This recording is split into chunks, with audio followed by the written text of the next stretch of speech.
As interesting as the stories are, if the Bible was adapted into a 10-season Netflix drama, new viewers would quickly be confused with the characters. There's James, the son of Zebedee, who is also a disciple of Jesus, who is also the brother of John. There's James, the brother of Jesus, who's different from James, the son of Alphaeus. There's Simon the Zealot, Simon, who we call Peter, Simon, the father of Judas Iscariot, Simon, the leper from the Gospel of Mark and Matthew, and of course, the many Marys of the New Testament. There's a lot of Marys in the New Testament. In fact, there are so many that some have synonymized Mary of Bethany, Mary Magdalene, the adulteress in the Gospel of John, and the unnamed woman from the Gospel of Luke who anointed Jesus' feet with perfume in the house of a Pharisee.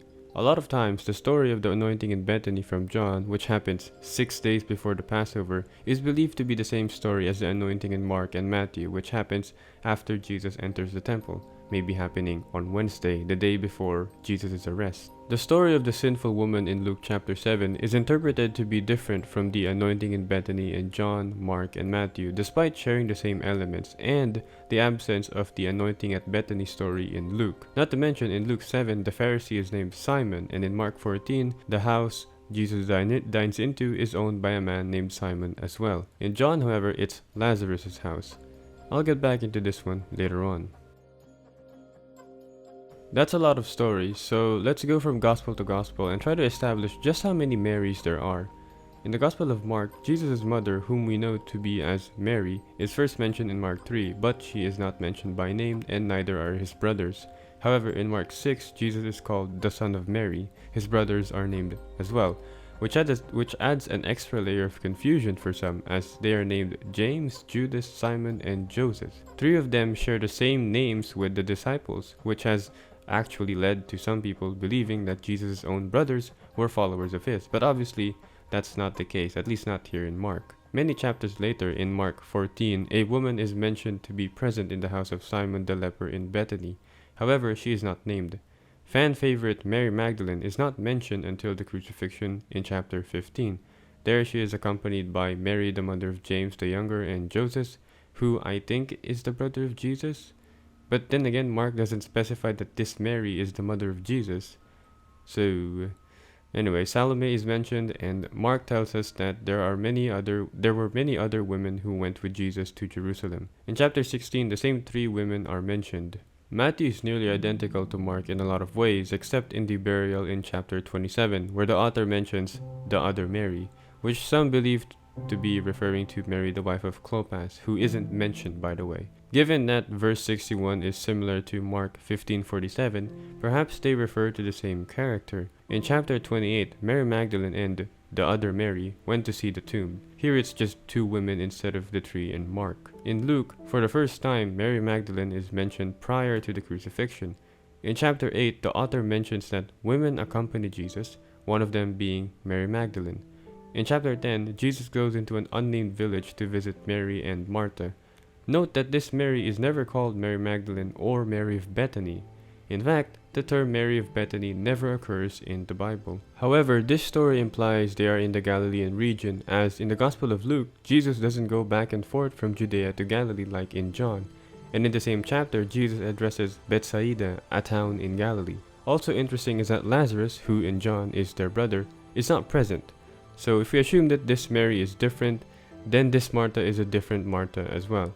But for the sake of simplicity, let's just assume this Mary is the same as the Mary of Bethany in John, only that in Luke the sisters seem to be in Galilee and not Bethany in Judea. In Luke 7, an unnamed sinful woman comes to Jesus while he dines in the house of Simon the Pharisee, which many people throughout the centuries have believed to be Mary Magdalene, thus spreading the notion that she's a prostitute. But this woman is neither named Mary nor is she said to be a prostitute specifically. In chapter 23, women are mentioned as Jesus is being led away, but they are unnamed and Jesus calls them daughters of Jerusalem. In chapter 24, Mary Magdalene, Mary the mother of James, Joanna, and other women visit the tomb. Here we have at least 3 women visit the tomb. In Acts, which also has the same author as Luke, the women mentioned in Luke who accompanied Jesus are not mentioned in Acts by name. However, in chapter 1, Acts does say that there were certain women, including Mary the mother of Jesus, as part of the group. Also interesting is that Jesus' brothers are now part of the group. In Acts 12, we hear of Mary the mother of John, who is actually John Mark. In John 11, we first get to meet Mary and Martha of Bethany. Verse 2 says Mary was the one who anointed the Lord with perfume and wiped his feet with hair, which some believe to refer to the story in Luke, but it could also refer to the later story in chapter 12. John 19 mentions Mary Magdalene, Mary the mother of Jesus, her sister, and Mary the wife of Clopas. In John 20, only Mary Magdalene is mentioned. Lastly, in Romans 16, Paul greets a certain Mary in verse 6. In total, we have around 8 if the other Mary is a standalone Mary different from the Mary the mother of James, and if the sisters in Luke 10 are the same as the sisters in Bethany in John. Phew, that was confusing. Most of you will probably just assume the other Mary just refers to Mary the mother of James in Mark, so we have around 7. Despite what we see in our movies, Mary Magdalene doesn't actually follow Jesus everywhere like the 12 do. I mean, obviously she's not part of the 12. Mary Magdalene, most of the time, is only mentioned along with the other women. So much for those Jesus x Mary Magdalene fanfics. There's only one instance where Jesus and Mary Magdalene have a scene together, and that's in the resurrection story in John, where she alone discovers the empty tomb, thus establishing her importance in the Christian story. If not for this one story that is found only in John, she would likely not hold the level of importance many Christians have of her today.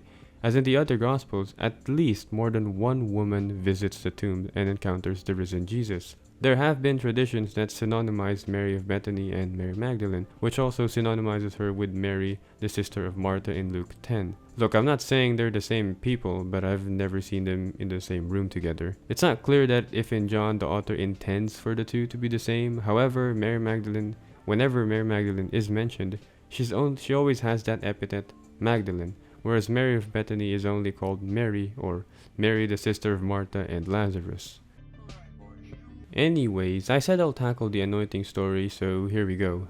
In Mark 14, Matthew 26, Jesus is anointed in the house of Simon the leper in Bethany. Mark and Matthew's story are nearly identical. Same characters, same unnamed woman does the same thing, and same response. A nearly identical story is present in John 12, except in John, the story happens before Jesus enters Jerusalem. It's in the house of Lazarus, a character who doesn't appear in any other gospel. The woman who anoints Jesus is called Mary in John as well. Also here, Judas is the one who speaks up. Also, it's interesting how in Matthew and Mark, Judas betrays Jesus exactly like right after this scene, this story, but he himself doesn't speak up in the story.